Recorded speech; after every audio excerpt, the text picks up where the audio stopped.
Robin Hood, le nom évoque une légende, un héros, un symbole. Mais dans The Death of Robin Hood, réalisé par Michael Sarnowski, cette légende s'effrite, laissant place à un homme marqué par ses propres actes. Nous découvrons un Robin Hood vieillissant, interprété par Hugh Jackman, loin de l'image du hors-la-loi romantique. Cheveux gris, barbe fournie, corps fatigué, il n'est plus le héros des ballades que le monde célèbre. Il est un guerrier usé, rongé par ses batailles et hanté par un passé de crimes et de meurtres. Ici, Robin Hood lui-même rejette les récits enjolivés de ses exploits, affirmant qu'il n'a jamais été le champion des opprimés, mais un brigand monstrueux dont les actions ont été transformées en mythes.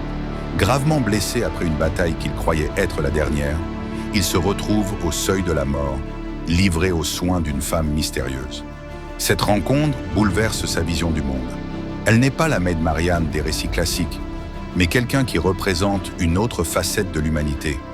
Jodie Comer apporte une profondeur émotionnelle qui contraste avec la brutalité de cet univers.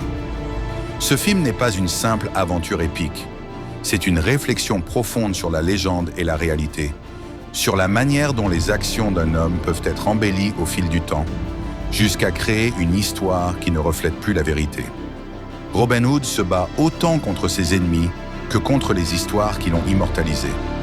Les images que nous montre la bande-annonce sont crues, parfois violentes, mais toujours poignantes. Elles racontent un homme brisé qui doit faire face à ce qu'il a été et peut-être à ce qu'il peut encore devenir. Le film promet une expérience bien différente de toutes les adaptations précédentes. Moins de folklore, plus d'humanité. Alors que la date de sortie approche en 2026, The Death of Robin Hood s'annonce comme une relecture sombre et introspective d'un mythe séculaire, un voyage à travers la chute d'un légendaire hors-la-loi qui doit accepter ses erreurs pour peut-être trouver la paix.